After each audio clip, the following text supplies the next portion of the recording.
बच्चा लोग हम लोग एक एक्ट स्टार्ट कर रहे हैं जिसका नाम क्या बताइए, फैक्ट्रीज एक्ट 1948। आपको एक चीज जो मैं क्लियर करना चाहता हूं वो ये है, we are starting with our journey of what, labour laws. We are starting with our journey of what, labour laws. Labour laws में हमारे पास 5 एक्ट हैं, ठीक है।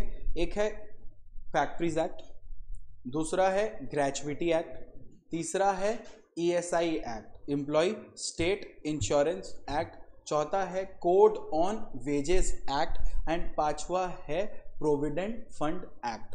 ठीक है, कितना एक्ट बताइए? 5 एक्ट है। Number 1 factories act, number 2 gratuity act, number 3 ESI act, number 4 provident fund act and number 5 code on wages act. ये पांचों एक्ट मिला के हमारे पेपर में कितना मार्क्स का आप देख सकते हैं बताइए? 15 मार्क्स का। यानी कि 5 एक्ट्स पढ़िए, आपका 15 मार्क्स सिक्योर हो जाएगा। ठीक है, अच्छी तरह से। तो एक तरह से ठीक ही है, 5 एक्ट है, इजी है, 1 डे 1 टॉपिक है and it will complete every labour law. ठीक है, तो 5 क्लास लगेगा 5 एक्ट को कंप्लीट करने में। डन है क्या? अच्छा, फैक्ट्रीज एक्ट कब आया था बताइए? 1948। मैं बहुत स्ट्रिक्ट फॉरवर्ड रख के आपसे सिंपल सा सवाल पूछूंगा जो अपने एग्जाम्स के लिए इंपॉर्टेंट है। ज्यादा हेचड़ फेचड़ नहीं करना है, एकदम सिंपल टू सिंपल चलना है। सबसे पहला क्वेश्चन वो लोग पूछ सकता है आपसे कि what is a factory, what is a factory, या फिर वो लोग पूछ सकता है आपसे मीनिंग ऑफ फैक्ट्री। क्या पूछ सकता है बताइए? Meaning of factory. 2 सवाल आपसे, मतलब एक ही सवाल है, 2 तरह से पूछ सकता है। एक क्या है बोलिए, व्हाट इज फैक्ट्री, और नंबर 2 क्या बोलिए, मीनिंग ऑफ फैक्ट्री। ठीक है, ये एक्सक्लूसिवली CMA लेक्चर है तो इसको ध्यान से सुनिए। फैक्ट्रीज एक्ट में 2 सवाल, मतलब एक ही जैसा 2 सवाल पूछ सकता है। Number 1 what is a factory and what is a meaning of factory. तो आपका जवाब क्या होगा? फैक्ट्री का मतलब 2 चीज होता है। देखिए, कोई फैक्ट्री है कि नहीं है वो डिपेंड करता है कि वो 2 कंडीशन फुलफिल कर रहा है कि नहीं कर रहा है। नंबर 1 कंडीशन जो है वो ये बोलता है कि there must be a manufacturing process. There must be what, बोलो?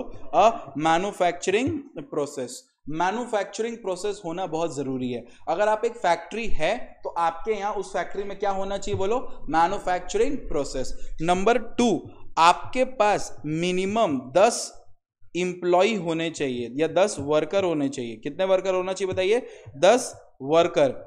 10 worker with the aid of power, with the aid of power. इसका मतलब जानते हो, मशीन्स वगैरह के साथ मिनिमम 10 लोग भी हो और मैन्युफैक्चरिंग प्रोसेस हो रहा हो तो आपको क्या बोलेंगे? फैक्ट्रीज बोलेंगे। आपको क्या बोलेंगे? फैक्ट्रीज। मान लो मैं मैन्युफैक्चरिंग प्रोसेस करता हूं लेकिन मेरे पास वर्कर सिर्फ 2 है, क्या हम फैक्ट्री कहलाएंगे? The answer is no. Factory कहलाने के लिए आपके पास मिनिमम कितने वर्कर चाहिए? 10, या फिर 10 चाहिए with the aid of power. With the aid of power मतलब आपको लेबर वर्क भी चाहिए और कैपिटल वर्क भी चाहिए। समझ आ रहा है अच्छी तरह से? यानी कि लेबर एंड कैपिटल मिला के। क्लियर हुआ? और अगर आपके पास एड ऑफ पावर नहीं है तो मिनिमम कितना लोग चाहिए बताइए? 20 लोग। मिनिमम कितना लोग चाहिए बोलिए? 20 लोग। तो आपका आंसर क्या हुआ? What is a factory? Factory means a establishment. Factory means an establishment where manufacturing process is carried out and there is minimum 10 worker with the aid of power और 20 worker without the aid of power is said to be what? A factory. Am I clear with this? आपको समझना बहुत जरूरी है क्योंकि आप पढ़ रहे हो फैक्ट्रीज एक्ट 1948 और आप जब फैक्ट्रीज एक्ट 1948 पढ़ रहे हो तो आपको पता होना चाहिए कि इसके अंदर फैक्ट्री कौन होता है। तो फैक्ट्री कौन होता है? नंबर 1 मैन्युफैक्चरिंग प्रोसेस हो रहा हो, नंबर 2 10 लोग हो बिना पावर विद पावर के और 20 लोग है बिना पावर के, तो उसको हम लोग क्या बोलेंगे? फैक्ट्री। देखिए, फैक्ट्री आप पढ़ रहे हो लेकिन एट द एंड फैक्ट्री क्या है? एक लेबर लॉ है।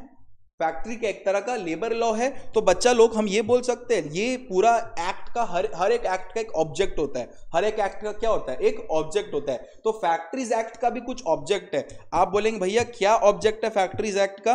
तो हम तुमको बताते हैं फैक्ट्री एक्ट का ऑब्जेक्ट क्या है। सेफ्टी देना, हेल्थ पे ध्यान रखना और वेलफेयर रखना। किसका बोलो तो? वर्कर्स का। Am I clear with this?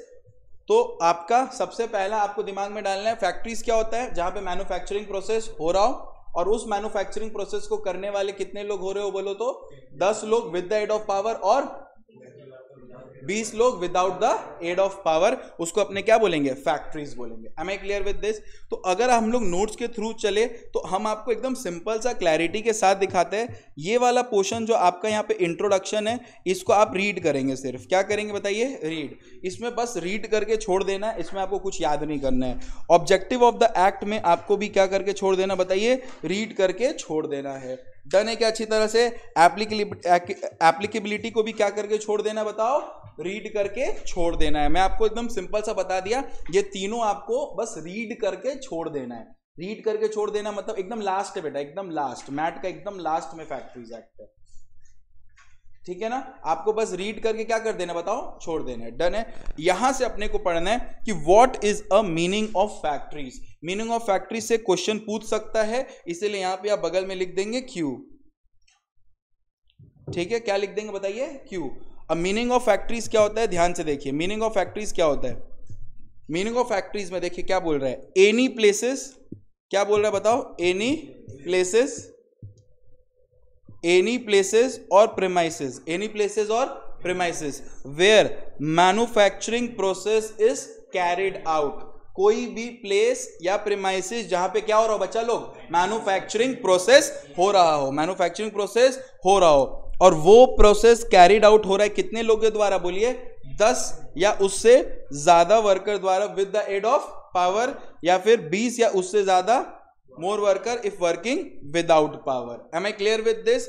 यानी कि इस लाइन का मतलब क्या है कि खाली मैन्युफैक्चरिंग प्रोसेस होने से हम उसको फैक्ट्री नहीं बोल सकते। There must be specified number of what, worker. और याद रखिएगा, एक बार ये एक्ट आपके ऊपर एप्लीकेबल हो गया तो ये लाइफ टाइम आपके ऊपर एप्लीकेबल रहेगा।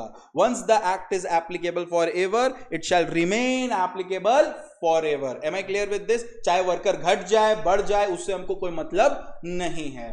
अब क्या होता है, एक फैक्ट्री में, एक बड़े से फैक्ट्रीज में, ध्यान रखिएगा, एक फैक्ट्री के अंदर, एक फैक्ट्री के अंदर एक फैक्ट्री है, ठीक है, उसके अंदर जितना भी स्टैब्लिशमेंट है सारे के सारे फैक्ट्री माने जाएंगे। समझ आ रहा है? जैसे कि एक शॉप, एक मॉल में, तो आप लोग वो शॉप नहीं बोलते, आप बोलते हो मॉल चलते हैं, उस मॉल में ये दुकान है। उसी तरह फैक्ट्री के अंदर सपोज कर लो कैंटीन है, तो कैंटीन भले ही मैन्युफैक्चरिंग प्रोसेस नहीं कर रहा हो, लेकिन कैंटीन को भी क्या मानेंगे, फैक्ट्री मानेंगे। समझ आ रहा है? तो ये लाइन इसमें देखो, ये वाला लाइन हम समझाना चाह रहे हैं।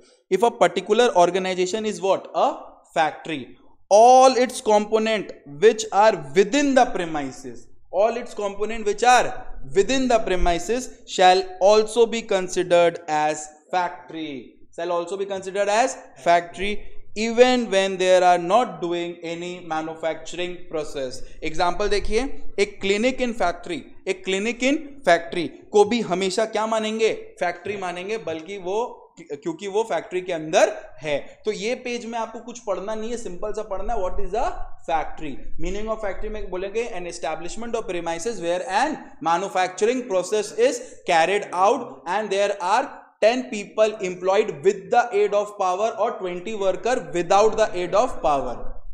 ठीक है, all the components in within the factory will also be treated as factory even if there are no manufacturing process। अब जाके आपका मीनिंग ऑफ फैक्ट्री खत्म होता है। डन है? तो फैक्ट्री क्या होता है, देयर मस्ट बी व्हाट, बोलो, मैन्युफैक्चरिंग प्रोसेस। तो आपके दिमाग में आएगा भैया मैन्युफैक्चरिंग प्रोसेस क्या होता है, what is a manufacturing process. Hello बक्सला, what is a manufacturing process.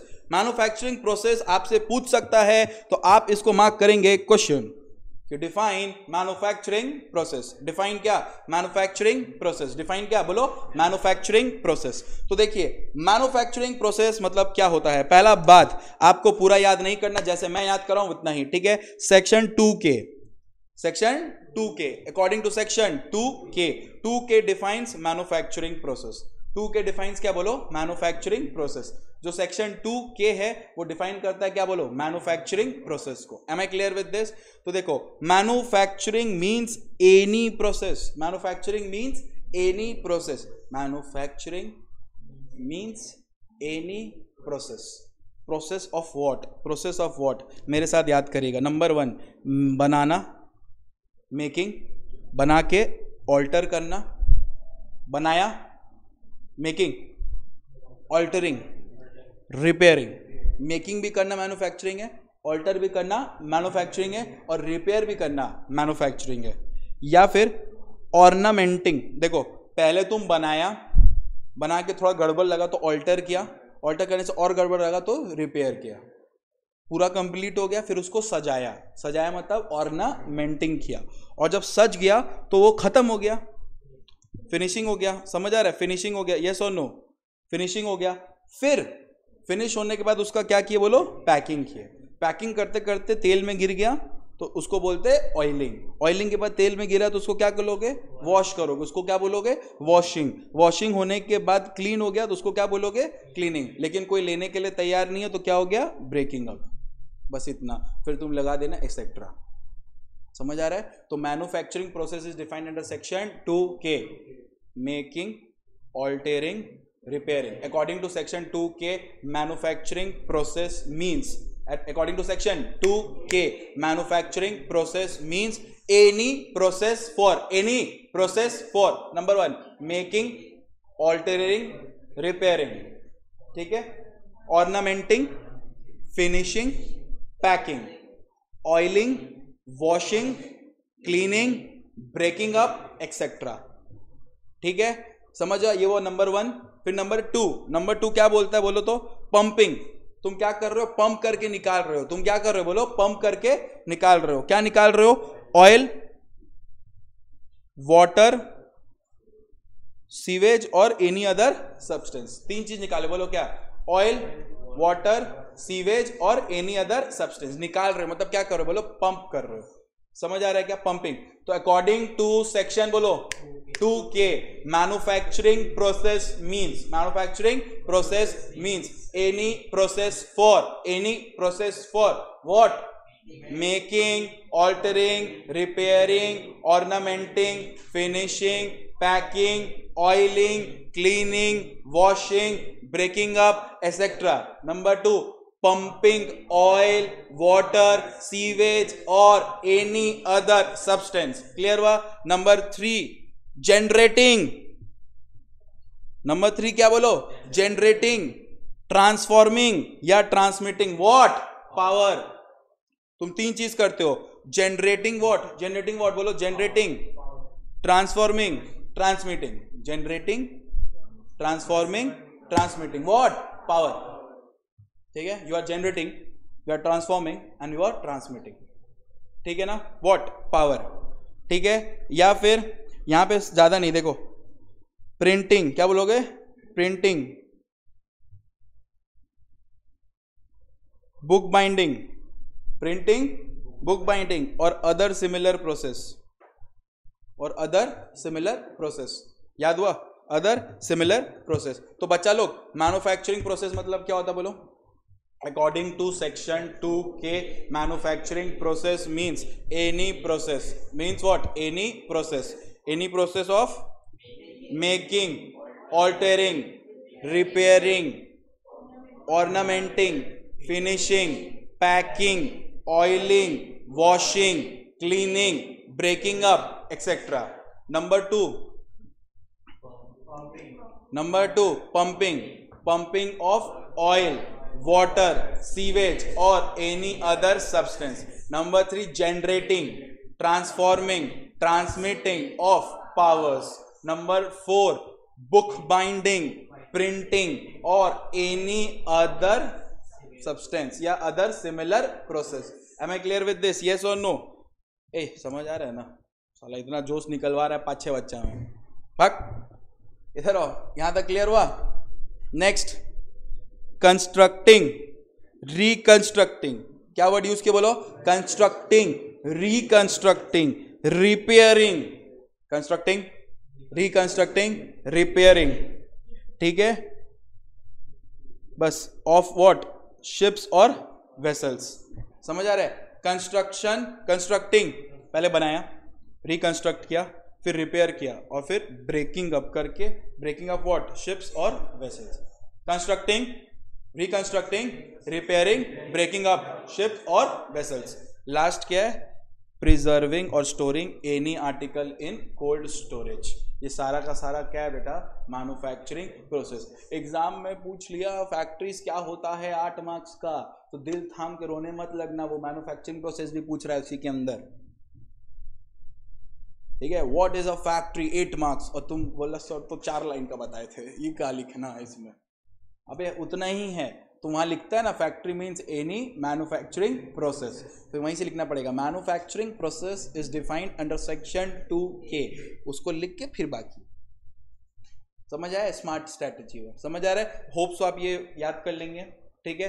कभी कभी वो लोग क्वेश्चन पूछता है what is competent person, what is a competent person. Competent person means either a single person or a team of person appointed by chief inspector of factory। पहले ये याद करेंगे, competent person means a, बोलो ना, competent person means a person appointed by chief inspector of the factory। it can either be a individual or a team of persons। am I clear with this? yes or no? इसको क्यों लाया जाता है, क्या problem है इन लोग को? such person is appointed to carry out examination, test, inspection in the factories। बेटा सुनो, इंस्पेक्टर फैक्ट्री का कितना होता है? एक। उसके पास पॉसिबल नहीं होता है कि वो अलग अलग फैक्ट्रीज को जाके एक एक करके चेक करे अकेला, तो वो क्या अपॉइंट कर देता है? Competent person. तो कॉम्पिटेंट पर्सन अपॉइंट कौन करता है? फैक्ट्रीज। मान लो हम इस बच्ची को अपॉइंट करें मेरा कुछ काम करने के लिए, तो इसके पास पूरा पावर है जो हम बोले वो करने के लिए, तो वो हो गई क्या बोलो? Competent person. हम 3 जन को अपॉइंट किया तो तीनों जन क्या हो गया? Team of competent person. तो डिफाइन कॉम्पिटेंट पर्सन बहुत इजी है, रटने का कुछ नहीं है। Competent person means a person who can either be an individual और a team of person appointed by the chief inspector of a factory to carry out what? Examination, test and inspection in the factory. Clear हुआ? To carry out what? बोलो, examination, test, बोलो ना, examination, test and inspection in the factory. Examination, test and inspection in the factory. Done है क्या? बस। अब आ जाओ, next question पूछ सकता है मीनिंग ऑफ हैजर्डस प्रोसेस। ये जो मैं सबको क्वेश्चन कर रहा हूं ना, सब 4-4 मार्क्स के लिए पूछ सकता है, और बच्चा लोग को 4 मार्क्स बड़ा होता है। हम इतना पूरा एक्ट अच्छा से पढ़े, डेफिनेशन ही नहीं पढ़े थे, खत्म, ठीक है। मीनिंग ऑफ व्हाट बोलो? Hazardous process. मेरा मानने का मतलब है ये 5 एक्ट ना एकदम ऐसे पढ़ लो कि कुछ भी आ जाए साला संभाल ले, क्योंकि इससे 15 मार्क्स मतलब बहुत पावर है। 5 चैप्टर 15 मार्क्स, सर इतना ही दुख लगेगा तुम लोग को, लेकिन कंपनी लॉ से इजी है। कंपनी लॉ में बहुत टेक्निकलिटीज है, फॉर्म्स है, ये हैन तैन। तुम लोग को लगता है कंपनी लॉ ज़्यादा इजी लगता है, ठीक है, लेकिन ये थोड़ा ज़्यादा इजी है। वो टेक्निकल नहीं है, टेक्निकल मतलब ये टेक्निकल नहीं है, ठीक है। आ जाओ, meaning of hazardous process. Hazardous का मतलब कैसा, मतलब सुन के कैसा लग रहा है? गंदा है ना? हैजर्डस, हैजर्डस का यहाँ मतलब है डेंजर। फैक्ट्री में कुछ मैन्युफैक्चरिंग ऐसा होता है जो डेंजर होता है, जैसे क्रैकर्स, दिवाली में क्रैकर्स बनेंगे, ठीक है, ये फ्लेमेबल है, थोड़ा सा ऊंच नीच हुआ, बनाते बनाते वर्कर बीड़ी फूकने लगा, बीड़ी का एक अंगाड़ी किया, पूरा फैक्ट्री उड़ सकता है, तो एक हैजर्डस प्रोसेस है। हाँ हाँ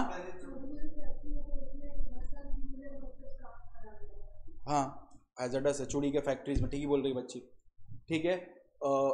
हैजर्डस प्रोसेस मतलब क्या होता है? एक ऐसा प्रोसेस जिसको फैक्ट्रीज एक्ट के अंदर एक शेड्यूल में, लिस्ट में डाल दिया, उस शेड्यूल का नाम है शेड्यूल 1। हैजर्डस, देखो हम कुछ बनाएंगे, वो हैजर्डस है कि नहीं वो डिसाइड करेगा कौन? गवर्नमेंट। कौन डिसाइड करेगा? गवर्नमेंट। गवर्नमेंट डिसाइड करने के बाद कहाँ डाल देता है? शेड्यूल 1 में। समझ आ रहा है? शेड्यूल 1 में डाल देता है। तो गवर्नमेंट डिसाइड करने के लिए क्या चेक करता है कि इस प्रोसेस से इन्वायरमेंट का कितना लॉस होगा, और नंबर 2 वर्कर का मटेरियल इंपेयरमेंट कितना होगा, जो बना रहा है उसका कितना मटेरियल लॉस होगा।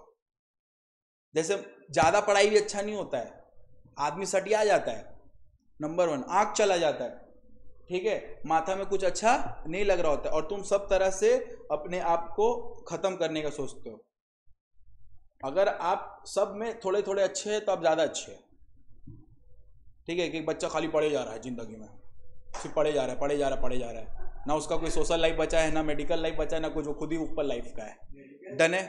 मेडिकल मतलब, बोलने का मतलब है कि तबीयत खराब होना, जो ज्यादा पढ़ता रात भर पढ़ता उल्टी हो जाता सुबह, इधर आओ, हम पढ़ने के लिए बोलते हैं, बस समझा रहे हैं। हैजर्डस मीन्स एनी प्रोसेस और एक्टिविटी विच इज स्पेसिफाइड इन, कहां बोलो, शेड्यूल 1। ये शेड्यूल 1 से रिलेटेड एमसीक्यू आएगा कि हैजर्डस प्रोसेस क्या होता है।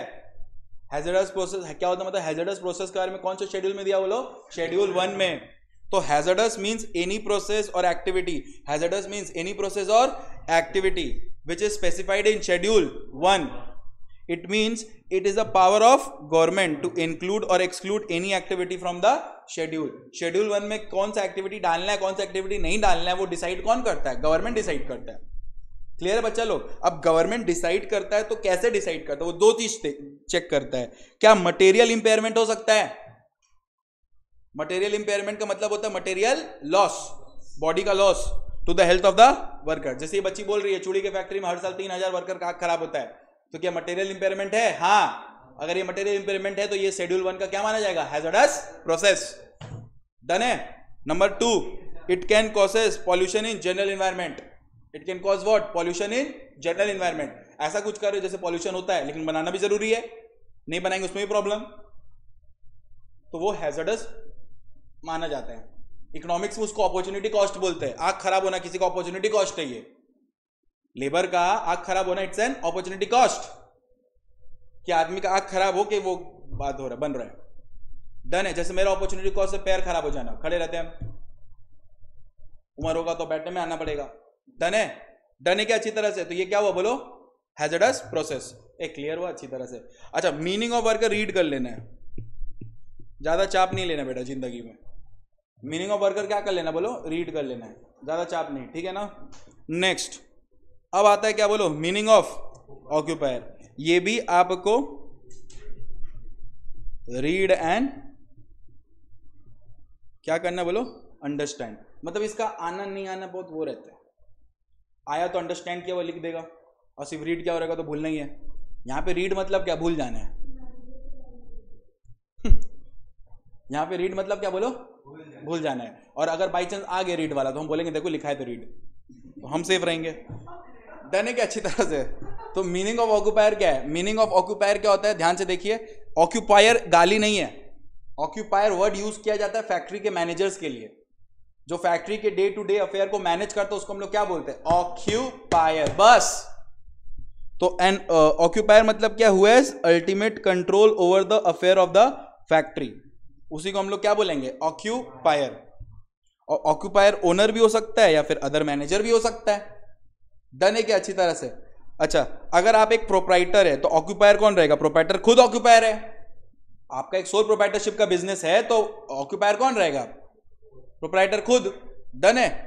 अगर आप एक पार्टनरशिप है तो कौन रहेगा ऑक्यूपायर, पार्टनर।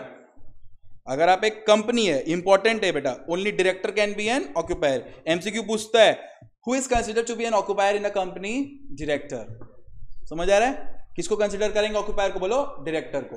और अगर आप एक गवर्नमेंट फैक्ट्री है, अगर आपका क्या बोलिए एक गवर्नमेंट फैक्ट्री है, तो कोई भी ऑथोराइज पर्सन जिसको गवर्नमेंट ऑथोराइज करे उसी को क्या बोलेंगे, बोलो ऑक्यूपायर। डन है क्या, ऑक्यूपायर।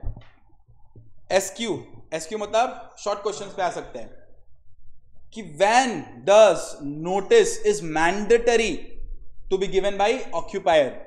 ऑक्यूपायर को कब कब नोटिस देना पड़ सकता है, नोटिस मतलब इंफॉर्मेशन, इन्फॉर्म करना पड़ सकता है। कब, दो सिचुएशन पे, दो सिचुएशन पे ऑक्यूपायर को इन्फॉर्म करना पड़ सकता है। किसको बोलो, चीफ इंस्पेक्टर ऑफ फैक्ट्री को। अरे बाबा, जिस तरह कंपनी का आरओसी होता है ना, उस तरह फैक्ट्री का सारा अपडेटेड किसको दिया जाता है, बोलो चीफ इंस्पेक्टर को। तो ऑक्यूपायर को दो नोटिस देना पड़ेगा। 15 दिन का एडवांस नोटिस देना पड़ेगा अगर वो फैक्ट्री स्टैब्लिश करने वाला है। जिस जगह पे हम एक जगह पे फैक्ट्री स्टैब्लिश करने वाले, अचानक से तो रात में उठे और सुबह फैक्ट्री तो नहीं हो सकता ना। फैक्ट्री खोल रहे बेटा, फैक्ट्री 100 करोड़ के ऊपर इन्वेस्टमेंट लगेगा, ऐसे ही नहीं खोल दोगे फैक्ट्री बैठे बैठे। हाँ, डिपेंड करता है कौन सा धंधा कर रहे हो। 10 लोग हो, हाथ से कुछ बना रहे हो तो अलग बात है, इस जगह में भी हो जाएगा। बड़ा फैक्ट्री में 100 करोड़ के ऊपर इन्वेस्टमेंट, के नीचे कुछ नहीं हो रहा है, 300 करोड़ का तो रॉ मटेरियल ले लेता आदमी, तब तो माल बनता है एक बार में। समझ आ रहा है। तो नोटिस देना पड़ेगा 15 दिन का एडवांस नोटिस। और पता कैसे चलेगा खोलने वाले, अबे 15 दिन का तुमको पता रहेगा, फैक्ट्री रात भर का खेल नहीं है। कल उठा और बोला फैक्ट्री खोलेंगे कल, कंपनी थोड़ी ना खोल रहे हो, सुबह उठ के एमसीए में गई, थोड़ा बहुत मारे और खुल गया। फैक्ट्री है, 15 दिन का क्या देना पड़ेगा, एडवांस नोटिस। और जब कभी भी कोई नया ऑक्यूपायर अपॉइंट हुआ, ऑक्यूपायर चेंज होता है, तो आपको नोटिस देना पड़ेगा कितना अंदर, 70। एक एडवांस नोटिस है, एक बाद का नोटिस है। एडवांस नोटिस मतलब 15 दिन पहले, और बाद का कितना दिन बाद है, बोलो 7 दिन बाद। डन है क्या, डन डन डन डन। अच्छा, अपने एग्जाम में जो तीसरा लेवल ऑफ क्वेश्चन आ सकता है वो ये पूछ सकता है, हम तुमको क्या बोले, फैक्ट्री एक्ट का मेन ऑब्जेक्ट क्या है, हेल्थ का ध्यान रखना किसका, मेरा कि तुम्हारा, वर्कर का। सेफ्टी का ध्यान रखना किसका, मेरा कि तुम्हारा। और वेलफेयर का ध्यान रखना किसका, मेरा कि तुम्हारा, वर्कर्स का। डन है। तो यहां पे भी हम लोग वर्कर का क्या रखेंगे, बोलो, ध्यान रखेंगे। तो 3 मेजर्स बनाया है। कितना मेजर्स बनाया है, 3 मेजर्स। एक बनाया सेफ्टी मेजर्स, एक बनाया हेल्थ मेजर्स, और एक बनाया वेलफेयर मेजर्स। 3 मेजर्स बनाया, बताओ क्या क्या, health measures, safety measures, welfare measures. महान नीच लोग की तरह वो लोग पूछ सकता 8 से 9 मार्क्स का डायरेक्ट, 8 से 9 मार्क्स का एकदम डायरेक्ट पूछ सकता है। हमको थोड़ा अपने आप को कंट्रोल करना पड़ेगा। 8 से 9 मार्क्स का डायरेक्ट पूछ सकता है, what are the health measures, 9 marks का। What are the safety measures, 9 marks का। What are the safety measures, 5 marks का, क्योंकि जितना उतना ही ना पूछेगा। लेकिन हेल्थ मेजर्स और safety measures, sorry health measures और वेलफेयर मेजर्स थोड़ा ज्यादा है। आप लोग के लिए थोड़ा इजी नोट बनाए थे हम, लेकिन दिए नहीं है शायद, भेजे है बच्चा लोग को। तो आज चांद जगह है, बहुत जन तो आज उठा है एग्जाम के बाद।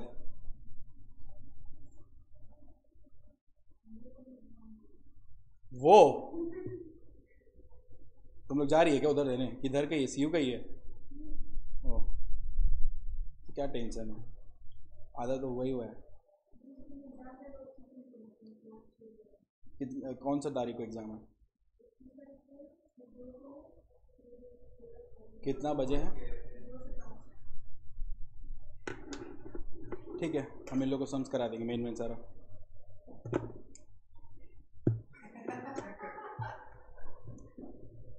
एग्जाम देना उधर, तुम टेंशन में रहना, नहीं देंगे, इधर आओ। अच्छा, ये बच्ची ये सब पढ़ चुकी है, गाली नहीं दे रही है तुम लोग को, वो भी उसका तो रिवीजन हो रहा है, फर्स्ट टाइम है कि रिवाइज कर रहा है। सच बता बे, था वो, उसका थोड़ा याद नहीं आ रहा उस दिन का। इधर आओ। What are the health measures, what are the health measures, वहां पे भी लिखा हुआ है, यहाँ पे इजी कर दिया, ठीक है। What are the health measures, बेटा कितना मार्क्स का पूछ लेगा, 8 मार्क्स का। पेपर में फैक्ट्रीज एक्ट आएगा तो एकदम 10.5 आएगा, अकेले आएगा वो, 15 में खुद ही 8 मार्क्स का आएगा वो। इतना लकी हो सकता है अगर तुम लोग ये फैक्ट्रीज एक्ट पढ़ा और 8 मार्क्स का फैक्ट्रीज एक्ट भी हो सकता है 15 में, ठीक है। तब तुम्हारा एग्जाम ज़्यादा अच्छा जाने लगेगा, वहीं पे चिल्लाने लगेगा जिंदाबाद, ठीक है। लेकिन अगर नहीं आया, अगर नहीं आया तो फिर मुर्दाबाद भी नाम होगा, ठीक है। Anyways, who cares. सबसे पहले क्या है, what are the health measures, कितना मेजर्स है बोलो, 3, बताओ क्या क्या, health measures, safety measures, welfare measures. किसके लिए, मेरे लिए, तुम्हारे लिए कि वर्कर के लिए, वर्कर के लिए। हेल्थ मेजर मतलब तुम्हारा हेल्थ से प्रति क्या क्या मेजर्स ले सकते हैं फैक्ट्री में। सफाई रखो, क्लीनिनेस है ना, सफाई, क्लीनिनेस होना बहुत जरूरी है। अब क्लीनिनेस में क्या करना है, देखो, झाड़ू डेली मारना है, dry dust must be removed daily. Dry dust मतलब झाड़ू, समझा, झाड़ू पोछा छोड़ता है ना, ड्राई डस्ट जो अपने करते हैं, छोटा कपड़ा वपड़ा से मिला के, ड्राई डस्ट।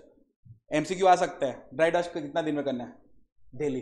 अभी आता है MCQ, dry dust must be removed daily, ये यही सब लॉ है। अब पढ़ो ना, हमको क्या।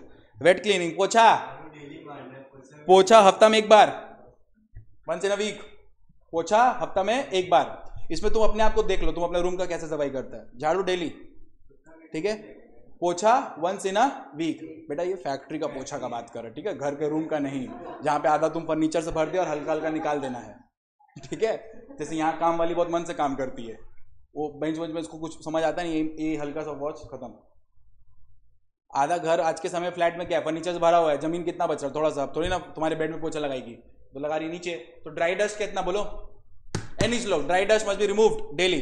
अच्छा, तुमसे अगर कोई पूछा what are the health measures, तो सबसे पहले हेल्थ मेजर्स क्या है, क्लीनिनेस। ये क्लीनिनेस के अंदर आता है क्या, dry dust must be removed daily. Wet wash, wet cleaning मतलब, वेट क्लीनिंग मतलब कब, once in a every week, हफ्ता में 1 बार। फिर व्हाइट वॉश और कलर वॉश, वो जो पुट्टी होता है ना व्हाइट कलर का, पेंटिंग के पहले लगाते हैं वाइट वाइट, फैक्ट्री में वाइट वाला चूना बोलते हैं जिसको, आराम से एकदम लगाते हैं, समझ आया, सस्ता पेंटिंग होता है, चूना वाइट कर देना कोई भी चीज़ को अच्छा दिखाने के लिए।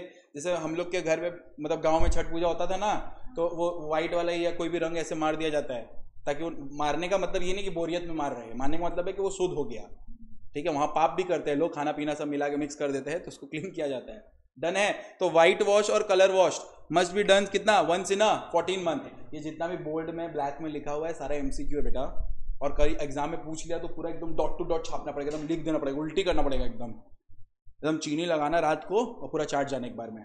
डन है क्या, एक बार में खत्म कर देना, ठीक है। व्हाइट वॉश और कलर वॉश, व्हाइट वॉश और colour wash must be done कितना, once in 14 month. White wash और colour wash must be done once in 14 month.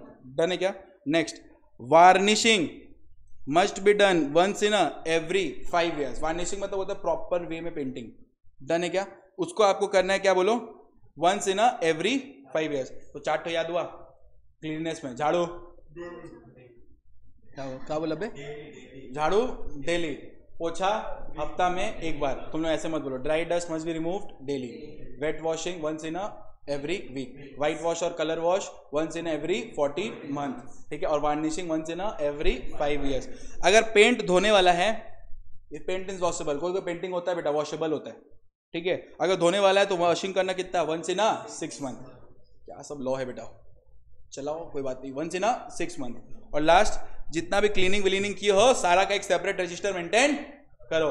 ये बेटा एक ही मेजर हुआ अभी तक, क्या, क्लीनिनेस, क्लीननेस के अंदर ये सारा कुछ लिखना था, कोई बात नहीं बेटा तोड़ दे, क्लीननेस के अंदर सब लिखना है, ठीक है, क्लीननेस के अंदर सब लिखना है। नंबर 1 क्या बोलो, dry dust must be removed daily, उसके बाद wet cleaning once in every week, उसके बाद हाँ नीचे लोग देख ले उधर, हम तुम लोग को देख रहे हैं, तुम लोग आराम से उधर देख रहे हैं। व्हाइट वॉश और colour wash once in 14 month, varnishing once in every 5 years।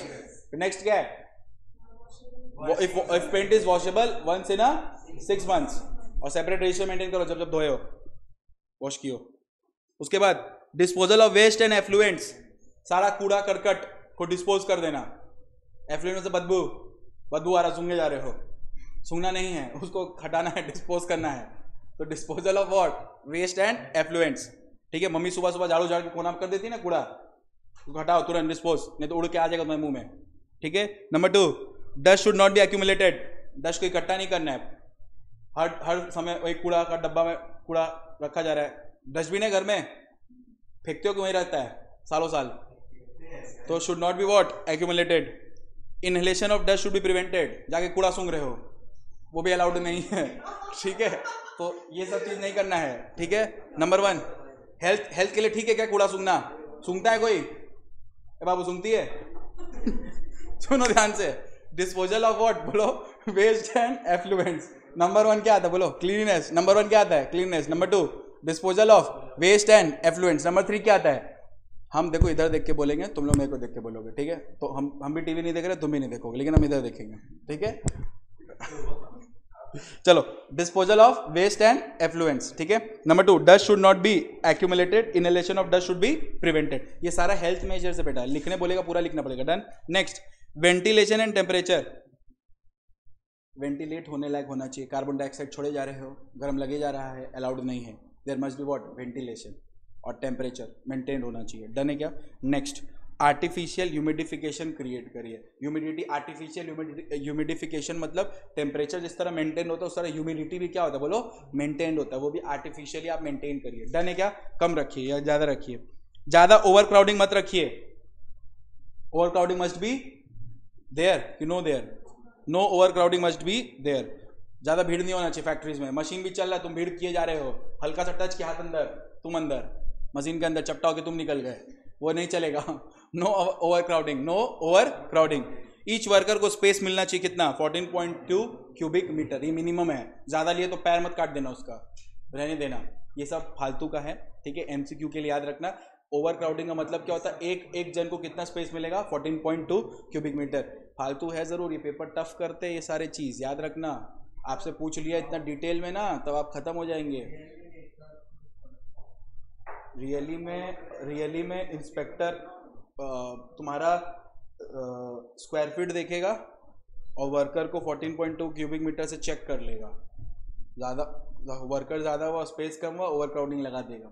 थोड़ी ना बैठ के खड़ा करा के 14.2 में स्क्वायर फीट्स को कन्वर्ट कर देगा क्यूबिक मीटर के स्पेस में। डन है क्या? नेक्स्ट, प्रॉपर लाइटनिंग होना चाहिए in all work area and passages. जहाँ काम करो वहाँ भी लाइट होना चाहिए, और जो चलने उलने का जगह वहाँ भी लाइट होना चाहिए। जहाँ काम करो वहीं लाइट है, और रास्ता वास्ता में लाइट ही नहीं है। सीढ़ी से उतारो तो अंदर होते धड़ाम धड़ाम गिरते रहते हो हर दिन। समझ आ रहा है? अलाउड नहीं है। प्रॉपर लाइटनिंग होना चाहिए और all work area and passage. Fluorescent light should be avoided. Disco light नहीं चलेगा। रेड ब्लू अचानक से व्हाइट ब्लैक खत्म। ठीक है, मशीन में काम करो, डीजे चल रहा, डिंग डंग डिंग डंग डिंग डंग, अचानक से तो आता है ना ब्लैक होता है, फिर वो स्प्रे छुटता है, उसी में तुम अंदर, वो सब नहीं चलेगा। फ्लोरेसेंट लाइट नहीं चलेगा। ठीक है, पानी वानी पीने का फैसिलिटी देना। ठीक है, water point must be at least कितना 6 metre away from the washing area. ऐसा नहीं कि धोने का भी एरिया एक ही और पीने का भी एरिया एक ही। समझ आ रहा है? खाना खा रहे हो, हाथ धो रहे हो, उसी में उसी से पानी पी रहे हो। छी, वॉशिंग एरिया अलग और खाने का अलग। खाना पानी खाता है बे? अरे इंटेंशन तो पीने का ही रहता है ना बे, बोलने का क्या है? डन है ना? पानी चबा के खाता है क्या? पानी तो पी रहा होता है, वो तो इंटेंशन है, इंटेंशन। नीच, इफ मोर देन 250 वर्कर, अगर 250 वर्कर से ज्यादा है तो क्या होना चाहिए बोलो? कूलिंग अरेंजमेंट होना चाहिए। ठंडा पानी की व्यवस्था, उसको मत ठंडा कर देना, जाके फ्रिज में बंद कर दिया उसको। ठंडा पानी का पीने का व्यवस्था होना चाहिए। डन है? अच्छी तरह से क्लियर हुआ?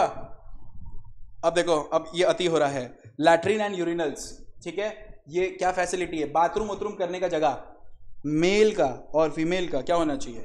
अलग होना चाहिए। ऐसा नहीं कि मेल फीमेल एक ही जगह जा रहे हो। हम फैक्ट्री नहीं है, ठीक है, तो चलेगा। लेकिन अगर फैक्ट्री है तो मेल फीमेल का सेपरेट अरेंजमेंट होगा। ऑल टाइम अवेलेबल रखना, ताला लगा घूम रहे हो नहीं चलेगा। समझ आया है? Must be available all the times. Proper lighted होना चाहिए, क्लीन होना चाहिए, और वेंटिलेटेड इंपॉर्टेंट है। ठीक है ना? Properly lighted, clean and ventilated. ठीक है, अंधेरा में प्रॉब्लम होगा। अगर 250 वर्कर या उससे ज़्यादा है, मोर देन 250 वर्कर या उससे ज़्यादा है, तो अच्छा से बाथरूम करवाएंगे। फ्लोर और इंटरनल वॉल्स में टाइल्स होगा। ठीक है, टाइल्स वाला बाथरूम होगा। समझ आ रहा है अच्छी तरह से? ओके। थूकने थाकने का अच्छा से स्पिटून्स रेडी होगा, सफिशिएंट स्पिटून्स होगा। जहाँ तहाँ नहीं थूकना है। बना रहे हो कुछ ब्रेड बनाए उसमें थूक दिए तो फिर ब्राउन ब्रेड। डन है? ऐसा खाती है बाबू? ऐसा नहीं होता, मैं एग्जाम्पल दिए, बच्ची अलग लेवल में जा रही है। अच्छा, ब्राउन ब्रेड और वाइट ब्रेड क्यों नहीं खाती है? ब्राउन ब्रेड अच्छा लगता है।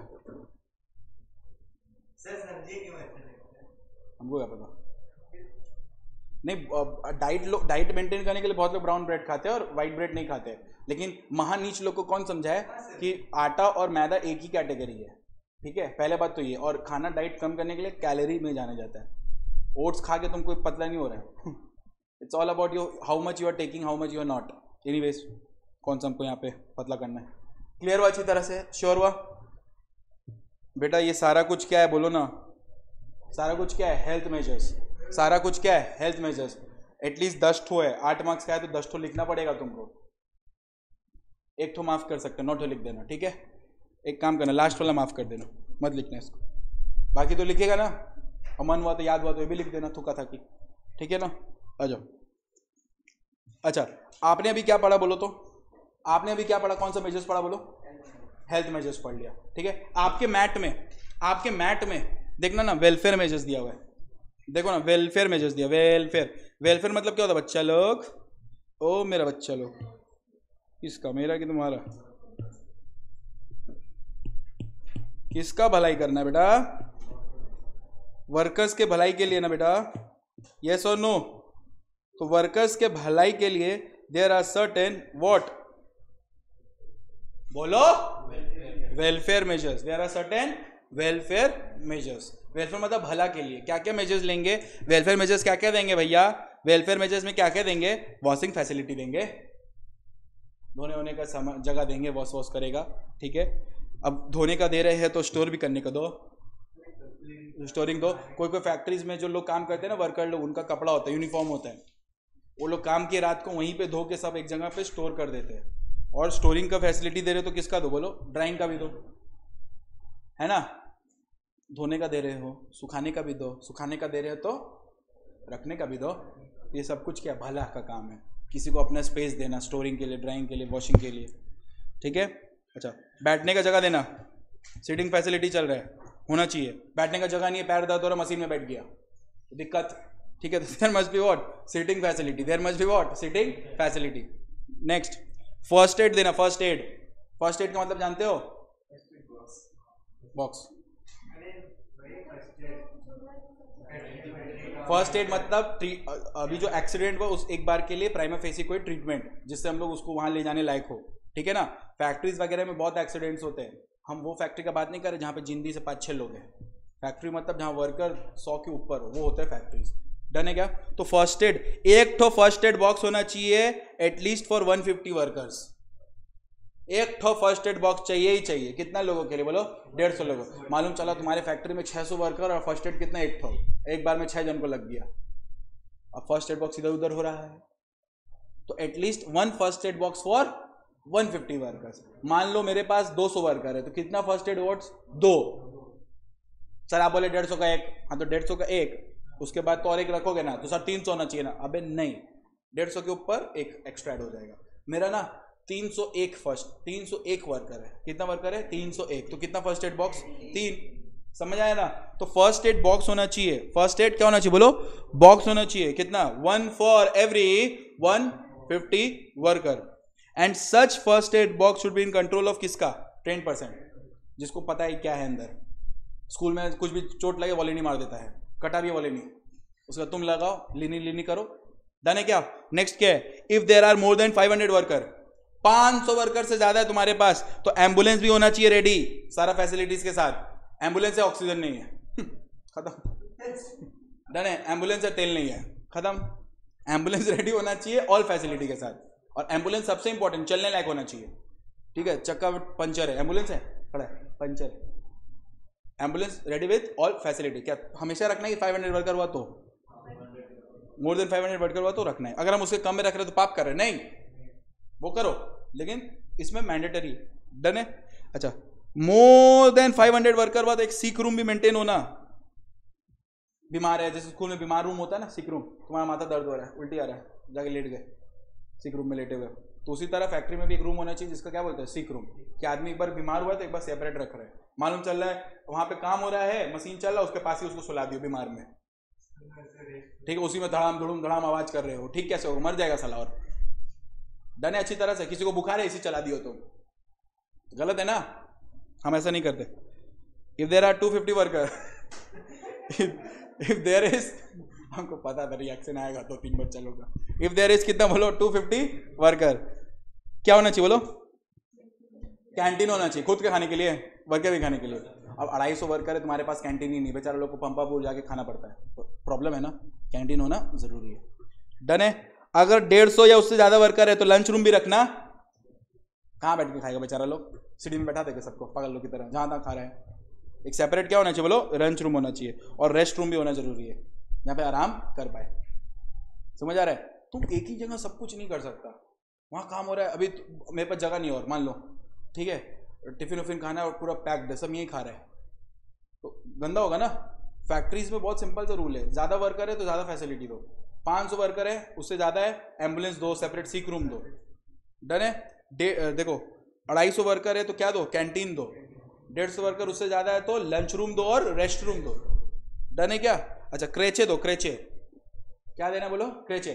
क्रेचे इज अ थिंग जहां पे महिला जो क्या बोलते हैं, अपने बच्चों के साथ फैक्ट्री जाती है ना, क्या करेगी बेचारी? रोजगार भी करना है और बच्चा भी है, तो बच्चा को छोड़ नहीं सकते। बच्चा मतलब 14 साल का बच्चा नहीं बेटा, 6 साल के नीचे वाला बच्चा। अब हमको मम्मी ले गई क्रेचे में बैठाने, नहीं चलेगा। समझ आ रहा है? क्रेचे मतलब क्या? एक ऐसा जगह जहाँ पे आप महिला अपने बच्चों को छोड़ के काम पे जा सकती है, और वो बच्चा छोड़ देगा और बच्चा अपने में खेलेगा, ऐसा नहीं। उस बच्चा को देखभाल करने के लिए एक ट्रेंड वुमेन होना चाहिए, उसी को क्या बोलते हैं? क्रेचे। बोल रहा है अगर आपके फैक्ट्री में 30 या उससे ज्यादा महिला वर्कर है, मेल वर्कर नहीं, महिला वर्कर है, ठीक है, 30 या उससे ज्यादा, तो आपको क्रेचे प्रोवाइड करना है। क्या प्रोवाइड करना है? क्रेचे। उसमें बच्चा लोग रहेगा, वो लोग रहेगा जिसका एज 6 साल से ज्यादा नहीं है। और जो पर्सन मैनेज करेगा क्रेचे को, वो कौन रहेगा बोलो?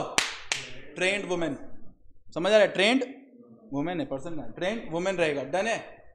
मेल नहीं, ओनली वुमेन। हाँ तुम बच्चा करेगा।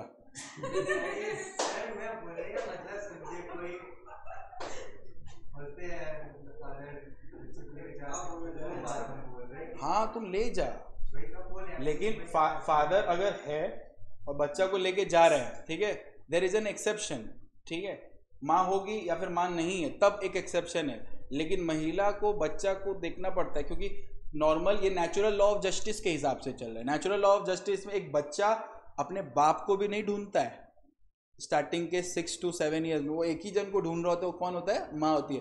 वो बाप को देख के खुश भले होगा, उसको चाहिए कौन पहले? माँ, ठीक है। तो उस फीलिंग को समझ के वो बोला है कि एक माँ अगर आपके फैक्ट्री में वुमेन वर्कर है, अब वुमेन वर्कर मैरिड है नॉन मैरिड वो नहीं बोला, वुमेन वर्कर है, आपको क्रेचे रेडी रखना है, समझ आ रहा है? क्योंकि पूरा गांव वाँव में ना माँ लोग बच्चा को ऐसे बांध के काम वाम कर रही होती है, खेत में भी।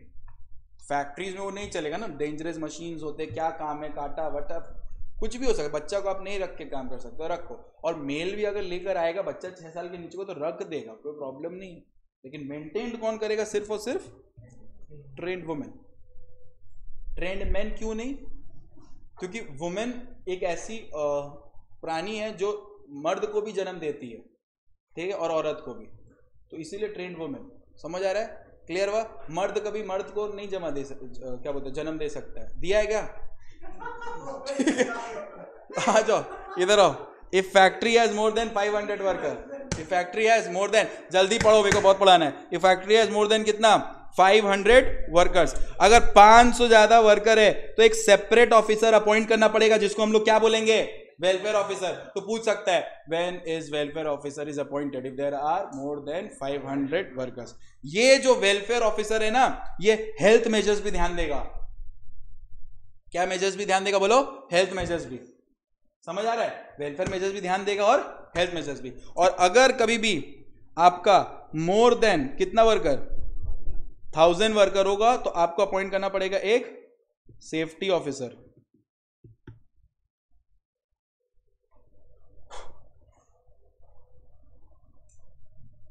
क्या करना पड़ेगा? बोलो, मोर देन 1000 हुआ तो क्या अपॉइंट करना पड़ेगा? बोलो ना, सेफ्टी ऑफिसर। डन है क्या? Sure sure sure.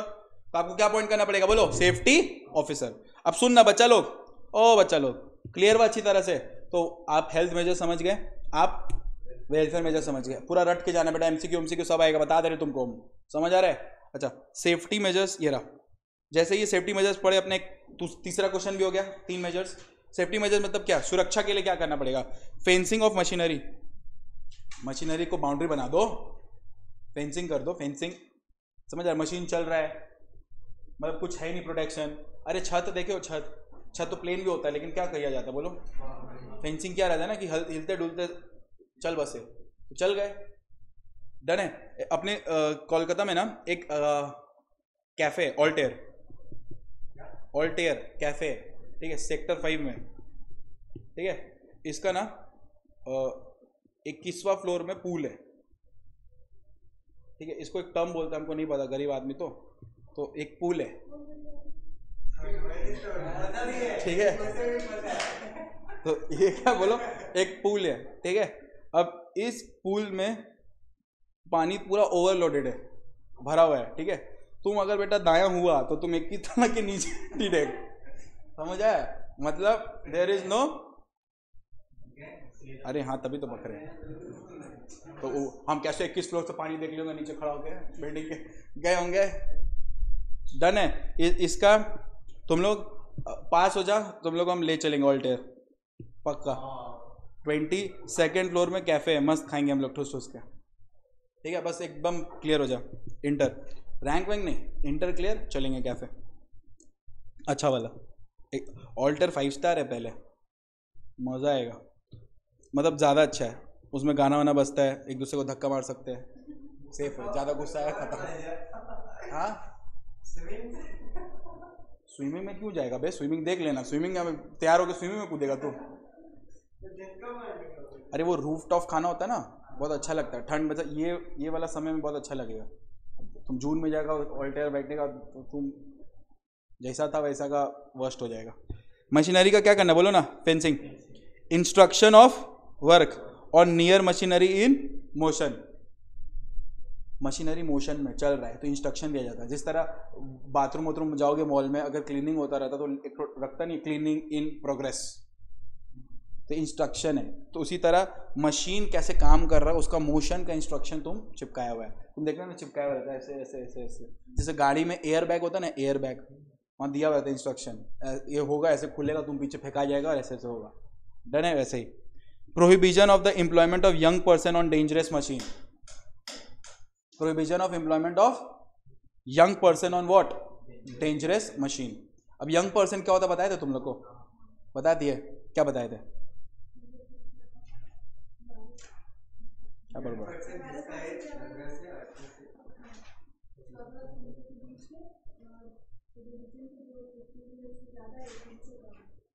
ठीक से देख, यंग पर्सन वो चाइल्ड है, 15 से 15 और 18 से एडोलेसेंट और यंग, एडोलेसेंट और चाइल्ड मिला के यंग है। एडोलेसेंट एक ऐसा पर्सन होता है जिसका एज 15 हो चुका है बट 18 नहीं हुआ है, ठीक है। चाइल्ड एक ऐसा व्यक्ति होता है जिसका एज 14 हो चुका है बट 15 नहीं हुआ है, और एडल्ट एक ऐसा व्यक्ति होता है जिसका एज 18 के ऊपर हो चुका है। Am I clear with this, यही बताए थे ना, ठीक है, ठीक से बता देंगे फिर से, ठीक है। Striking gear end devices, striking gear end devices of cutting of powers, आपको पता होना चाहिए कि मशीन का डिवाइसेस कहाँ से कट होता है, स्टार्ट होता है, ताकि कुछ एक्सीडेंट हो। एक आदमी अंदर जा रहा है, जाने ही वाला है, गया नहीं है, तुम देख रहे हो ऑफ करने का मशीन है, तो तुमको पता नहीं ऑफ कहाँ से होता है, तुम जाने दे रहे, जाओ एक बार देखते हैं, एक बार राउंड मार के आओ फिर दूसरा राउंड में बचाते हैं, डन है। वैसा नहीं कर सकते, आपको बंद होने का पता होता है, ठीक है। Next, self acting machines, self acting machine जो है वहाँ पे इंस्ट्रक्शन डाल दीजिए, instruction of self acting machine, जो खुद चलता है, चलाने के लिए कोई नहीं चाहिए, खुद चलने वाला मशीन है, ऑन कर दो सुबह अपने बनाते जाता है, डन है। उसी को क्या बोलता है, सेल्फ एक्टिंग मशीन्स। तो बेटा आपके साथ मैंने 3 मेजर्स कंप्लीट किया, हेल्थ मेजर्स, सेफ्टी मेजर्स और वेलफेयर मेजर्स। 1 मिनट बस ब्रेक दो, फिर अपने ये वाला करेंगे, पावर ऑफ इंस्पेक्टर वगैरह, ठीक है। आज कंप्लीट हो जाएगा पूरा फैक्ट्रीज एक्ट, ठीक है।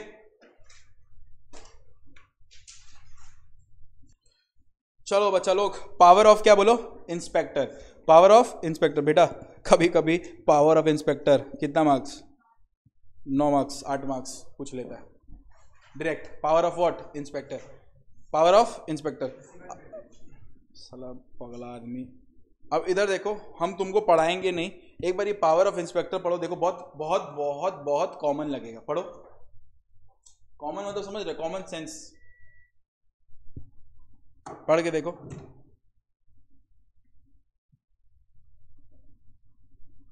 इंस्पेक्टर मतलब कौन, वही इंस्पेक्टर ऑफ फैक्ट्री। तो उसका क्या काम रहेगा बोलो, उसका काम रहेगा कोई भी प्लेस में घुस जाओ जो फैक्ट्री है या फैक्ट्री जैसा दिख रहा है, एक बार श्योर हो लो फैक्ट्री है कि नहीं, ठीक है। एग्जामिन करो, क्रॉस एग्जामिन करो कोई भी इंसान को, डन है।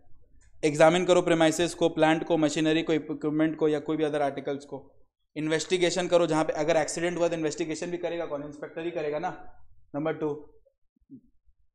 उसके बाद फोटो कॉपी कराओ, क्या चीज का बोलो, डॉक्यूमेंट का।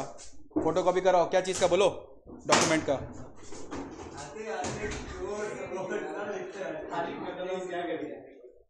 नंबर 2, सैंपल लो कोई भी आर्टिकल का, क्या लो बोलो, सैंपल लो।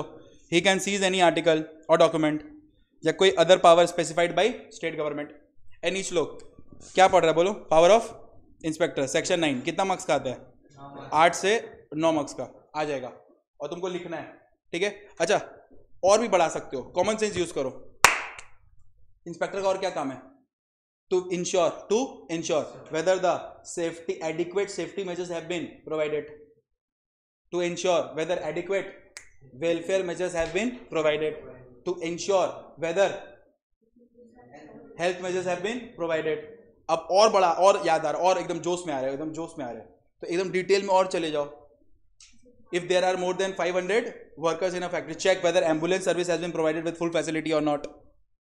तो अगर तुम दिमाग रखोगे तो लिख सकते हो, लेकिन ये सब लिखना मेन है, ये सब ज़्यादा इंपॉर्टेंट है, ठीक है। पावर ऑफ इंस्पेक्टर्स, डन है क्या? पावर ऑफ क्या बोलो? इंस्पेक्टर्स। डन है? डन, यस और नो? श्योर। अब सुनो, फिर एक व्यक्ति आता है जिसका नाम क्या बोलो? Certifying surgeon. ऑपरेशन नहीं होगा वहां पे, ये बैठ के तुम्हारा चीरफाड़ कर दिया। सर्टिफाइंग सर्जन क्या होता है? ध्यान से सुनो। सर्टिफाइंग सर्जन का मतलब होता है एक ऐसा व्यक्ति जो आपको एक सर्टिफिकेट इशू करता है। आपको क्या इशू करता है बोलो? एक सर्टिफिकेट इशू करता है कि तुम फिट फॉर वर्क है कि नहीं है। एक ऐसा व्यक्ति जो क्या करता है बोलो? सर्टिफिकेट इशू करता है कि तुम फिट फॉर वर्क है कि नहीं। किसको? यंग पर्सन को इशू करेगा। यंग पर्सन को इशू करेगा कि वो फिट फाट है कि नहीं है। यंग पर्सन मतलब बेटा सुनो एक बार, बेटा इधर देखो, पर्सन क्या वर्ड यूज किया बोलो? पर्सन। फैक्ट्रीज एक्ट में पर्सन को दो हिस्सा किया गया है। कितना हिस्सा किया गया है? दो हिस्सा। एक को बोला गया है एक को बोला गया है एडल्ट। एक को क्या बोला गया है? एडल्ट। और एक को बोला गया है यंग। एक को बोला गया है एडल्ट और एक को बोला गया है यंग। एडल्ट कौन व्यक्ति होता है बेटा? जिसका एज 18 से ऊपर है, उसको क्या बोलेंगे? एडल्ट। यंग को अगेन दो टुकड़ा कर दिया है। यंग को अगेन दो टुकड़ा कर दिया है। यंग का कितना टुकड़ा किया बोलो? दो टुकड़ा। एक को बोला है एडोलेसेंट। एक को क्या बोला बोलो? एडोलेसेंट। और एक को बोला है चाइल्ड। एक को बोला है एडोलेसेंट और एक को बोला है चाइल्ड। एडोलेसेंट वो व्यक्ति होता है जिसका एज 15 हो चुका है। जिसका एज 15 हो चुका है लेकिन जिसका एज 18 से कम है। डन है क्या? उसको क्या बोलेंगे? एडोलेसेंट। चाइल्ड वो व्यक्ति होता है जिसका एज 14 हो चुका है लेकिन 15 नहीं हुआ है। समझ आए? अबे अगर 15 हो गया तो फिर क्या हो गया? वो एडोलेसेंट हो गया। डन है क्या? 14 हो चुका है। अब सर इसके नीचे बच्चा नहीं बोलेंगे, वो जानवर होता है, चाइल्ड होता है, लेकिन उसको उसके नीचे एज को काम कराओगे तो चाइल्ड लेबर बोलेंगे। क्या बोलेंगे बोलो? Child labour. 14 के नीचे वाले व्यक्ति अगर आपके यहां काम कर रहे हैं तो वो क्या कहलाएगा? Child labour. Am I clear with this? Yes or no? तो सर्टिफाइंग सर्जन का पहला काम होता है कि वो यंग पर्सन को क्या करेंगे? एग्जामिन करेंगे और सर्टिफिकेट देंगे। ठीक है, कि वो फिट फॉर वर्क है कि नहीं। एग्जामिनेशन करेंगे पर्सन का जो हैजर्डस प्रोसेस में काम कराओ। भैया यहां पे जो पर्सन है वो यंग पर्सन है? नहीं, young person are prohibited to work in hazardous process. Am I clear with this? Yes or no? वो लोग काम नहीं करेंगे हैजर्डस प्रोसेस में। और परफॉर्म करना है क्या बोलो? Medical supervision. क्या परफॉर्म करना है बोलो? Medical supervision. मेडिकल सुपरविजन ये किसका काम है बोलो? सर्टिफाइंग सर्जन का। आपका शॉर्ट क्वेश्चन आ सकता है, what are the duties of certifying surgeons. चलो ये रहा आपके लिए छोटा सा मेहनत जहां पे हम लोग ने लीव रूल्स अलग करके रखा है। Attendance and leave rules. Attendance and leave rules. Let's start with attendance and leave rules. Done है? अच्छा से पढ़ेंगे, याद करते हुए चलेंगे ताकि अपना अच्छा से पेपर रेडी हो जाए। डन है क्या? लास्ट क्वेश्चन है, ध्यान से सुनो। ठीक है, अटेंडेंस। अच्छा उसमें कुछ कटवाना है, मैं कटवा देता हूं। जैसे कि वो जो लास्ट पेज है ना, ये जो लिखा हुआ है यहां से पूरा काट दो। बच्चा पूरा फ्रस्ट्रेटेड है। उसके क्या लिखा है हेडिंग में? पूरा काट दो। नेक्स्ट पेज भी काट दो, काट दो, काट दो। हाँ पूरा डन है। अब यहां से पढ़ना है attendance and leave rules. Attendance and leave rules सुनो। डेली वर्किंग आवर कितना है रे? 8 घंटा। डेली वर्किंग आवर कितना है? 8 घंटा without break and 1 hour break is provided to make it 9 hours. बेटा वर्किंग कितना घंटा का है? 8। ब्रेक के साथ कितना घंटा है? 9। तो डेली कितना घंटा हुआ? 9। लेकिन आप लोग को समझना पड़ेगा 8 घंटा वर्क है, 1 घंटा ब्रेक है। डन है अच्छी तरह से? अच्छा ब्रेक कब लेना है? जब मन तब। हाफ एन आवर का ब्रेक कंपलसरी है। हाफ एन आवर का ब्रेक क्या है बोलो? कंपलसरी है। हर 5 घंटा के कंटिन्यूअस वर्क के बाद half an hour break is what? Compulsory. Half an hour break आपको लेना पड़ेगा हर 5 घंटा के बाद। तो बचा हुआ आधा घंटा सर, बचा हुआ आधा घंटा कभी भी ले लो सर। एक बार में 5 घंटा करके 1 घंटा का ब्रेक ले सकते हैं। हाँ मिनिमम आधा घंटा का ब्रेक होना चाहिए। डन है क्या? क्लियर हुआ? Next remaining half an our आप कभी भी ले लीजिए, कोई प्रॉब्लम नहीं है। फिर क्या बोल रहे हैं? तो डेली वर्किंग आवर कितना हुआ बोलो? 9। बट वीकली वर्किंग आवर कितना रहेगा? 48 आवर्स। डेली कितना? 9 आवर्स विथ ब्रेक कि without break? Without break. Weekly break कब लेना है?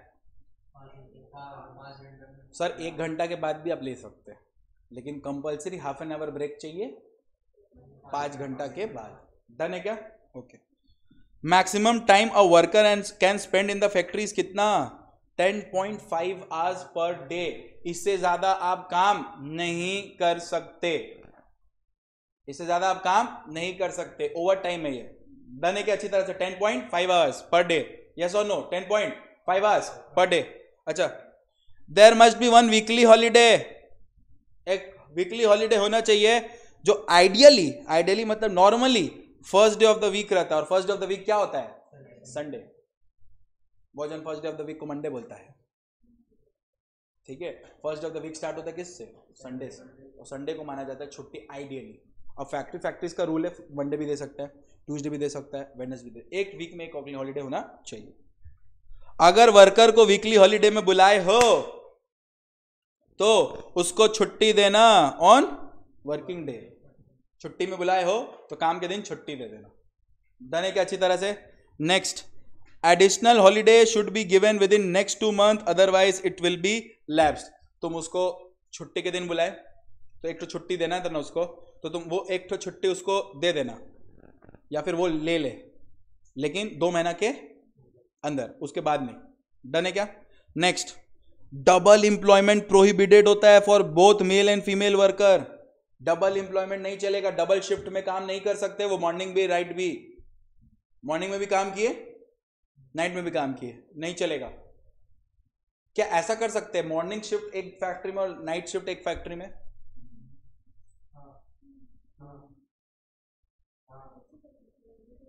वो भी तो इंसान है, सारा इमोशन है, प्यार है, वो नहीं देखना। एक फैक्ट्री में डबल शिफ्ट नहीं होगा, दूसरा फैक्ट्री में कर सकते हो, लेकिन अगर पकड़े गए ना दिक्कत होगा, नहीं अलाउड है, ठीक है। नेक्स्ट, अच्छा ये होल्ड करो, इधर देखो, इधर देखो, ये 3 जात लोग दिख रहे, 3 जात, ठीक है। ये एक कौन है बोलो तो? एडल्ट। एडल्ट मतलब जिसका एज, एडोलेसेंट मतलब 18 से कम, चाइल्ड मतलब 14 बट 15 से कम। डन है। अब दोनों सुनो, मैक्सिमम वर्किंग आवर डेज में एडल्ट का, अगर आप एडल्ट है और आप क्या है? मेल है। आप एडल्ट है और आप क्या है बोलो? मेल है, तो कितना घंटा? 9 आवर्स। डन है। और अगर आप फीमेल है तो कितना आवर्स? 9। तो चाहे मेल हो चाहे फीमेल हो, आना कितना घंटा काम करना है एडल्ट को? 9 घंटा। एडोलेसेंट है तो भी कितना? 9 घंटा, चाहे मेल हो या फीमेल हो। और अगर चाइल्ड हो तो चाहे मेल हो चाहे फीमेल हो, कितना घंटा काम करना है? 4.5 घंटा। समझ आ रहा है? तो daily working hour of a child is how much? बोलो 4.5 hours. And if you are an adolescent then for male and female both 9 hours, and if you are a adult then 9 hours 9 hours. Maximum working hour weekly कितना है adult के लिए? 48 hour for both, 48 hour for both, और इसमें कुछ लिखा ही नहीं है तो तुम मत लिख देना। डन है क्या? नेक्स्ट देखो, ओके ये देखो नया टेबल देखो, maximum hour including overtime and rest. ये एडल्ट है, ये एडोलेसेंट है और ये चाइल्ड है। डन है। Maximum working days, maximum working days including overtime and rest, over time और रेस्ट मिला के कितना? 10.5 आवर्स, ठीक है, रेस्ट वेस्ट मिला के। और एडोलेसेंट को भी 10.5। अच्छा, वर्किंग टाइम देख रहा, working time, working time, working time, time sir 9 घंटा बोले तो, अरे घंटा अलग हुआ, कौन सा दिन का मतलब 24 घंटा में कौन सा 9 घंटा, कौन सा 10 घंटा, वो चीज। मर्द का कोई इज्जत नहीं, फॉर मेल एनी टाइम, ठीक है। कोई भी जब बोला लतखोर जैसा आ जाना है, ठीक है। Any time for male. Female को बोल दिया एकदम क्लियर, 6 से 7 के अंदर, सुबह 6 से 7 के अंदर। डन है। अच्छा, अगर आप एडोलेसेंट है तो चाहे आप मेल हो चाहे आप फीमेल, 6 से 7। डन है। चाइल्ड में भी देखो ये लोग नहीं छोड़ा, मेल में 6 से 7, फीमेल में 8 से 7। डन है क्या अच्छी तरह से? ये नोट्स हम प्रिंट दे देंगे, याद करवा देना, लेकिन ये फायदा ज़्यादा है, इससे जल्दी होगा, ठीक है ना? ओके, लीव कितना मिलेगा पर 20 दिन में, ठीक है? 20 डेज 15 डेज। ये पर मंथ का है क्या? पर मंथ का लीव है, एक महीना में 20 दिन छुट्टी। समझ आ रहा है? पेड लीव बोलते हैं इसको, क्या बोलते बोलो? Paid leave. डन है? अच्छा, accumulation of leave, accumulation of leave समझ आ रहा है तुमको? तुम एक साल का पूरा छुट्टी इकट्ठा किए, दूसरा साल का भी इकट्ठा किए, और एक बार में 6 महीना नहीं रहे छुट्टी लेने, नहीं चलेगा। लीव का एक्यूमुलेट इतना भी नहीं करना है कि तुम छुट्टी एकदम मनाए जा रहे हो। एडल्ट कितना एक्यूमुलेट कर सकते हैं अपने लीव को? 30, और एडोलेसेंट 30, और चाइल्ड कितना? 40। डन है? सुनो, देख लो 10 नंबर बेटा, 10 नंबर देखो ध्यान से, 10 नंबर अब समझ आएगा। Women can not be called to work before 6 AM and after 7 PM। महिला को आप 6 बजे सुबह पहले नहीं बुला सकते और रात के 7 बजे के बाद नहीं बुला सकते। तो बोलने का मतलब है 7 के बाद 6 के पहले वो काम में आप महिला को नहीं बुला सकते, ठीक है? आप सर अभी तो आप बोले 6 से 7, ठीक है, तो बोले 6 AM से 7 PM बुला सकते, तो कब नहीं बुला सकते? 6 के पहले 7 के बाद, ठीक है, तो बोल रहे 6 के पहले 7 के बाद आप नहीं बुला सकते काम को। लेकिन स्टेट गवर्नमेंट चाहे, अच्छा सुनो, लेबर लॉ बनाता कौन है? कौन गवर्नमेंट? कौन बोला? There are 3 list, union list, state list, concurrent list. Labour law concurrent list में है, स्टेट भी बनाएगा और सेंट्रल भी। इसीलिए देखना लेबर लॉ में गवर्नमेंट नहीं बोलता, एप्रोप्रिएट गवर्नमेंट बोलता है। एप्रोप्रिएट गवर्नमेंट मतलब स्टेट वाइज भी गवर्नमेंट डिसीजन ले सकता है। अब सुनो, सुनो ना बच्चा लोग, सुनो ना, आ जाओ, जाओ 4 मिनट में कंप्लीट करना, 1 घंटा हो जाएगा, नहीं तो फिर अच्छा नहीं होगा।